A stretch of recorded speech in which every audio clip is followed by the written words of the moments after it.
10 things you need to be aware of before you buy your next used vehicle from a 30-year auto vet known as the Car Whisperer. You're right, that's it, the Carfax.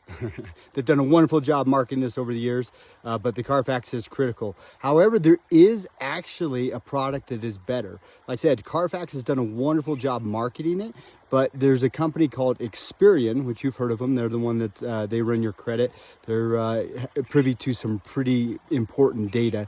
They actually are able to pull what's called an auto check. And the auto check is far more detailed, has a great deal more information, and a lot more accurate than a Carfax is. Next time you go looking for your next used vehicle, you want an auto check by Experian, not a Carfax.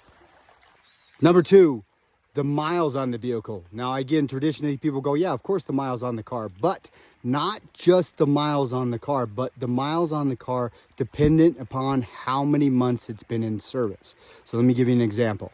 Let's say I've got a vehicle that is actually a 2023, okay? And the car has got 12,000 miles on it. Well, that's at 23. It's only got 12,000 miles. That's great. That seems perfect.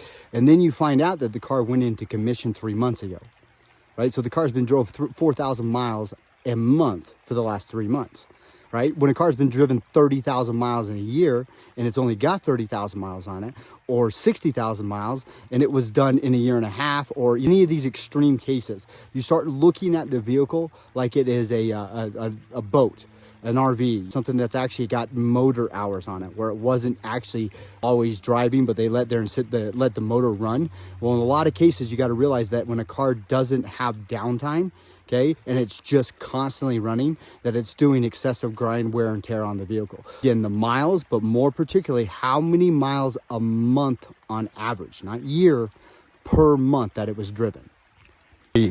Who you're buying it from. All right, so let me explain that again.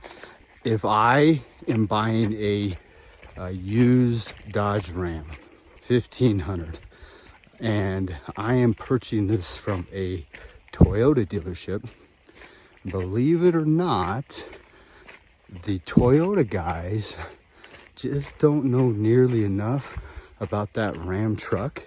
They don't know the ins and outs and ups and downs, and more importantly, they don't usually know the little, quirks, the things that over the years have not worked or been bad, or what to look for in trading the vehicle, and vice versa.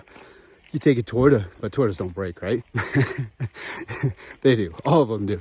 But you take a Toyota and at a Dodge store, and you literally have that same problem where you haven't seen that vehicle, you don't know that vehicle. Who you're buying it from really does make a difference.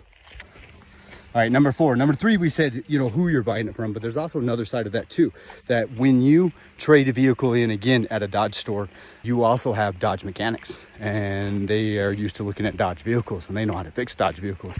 And again, they know the ins and outs. And if you know something about mechanic certifications, especially on the domestic side, it can take years and years and years just to get certified.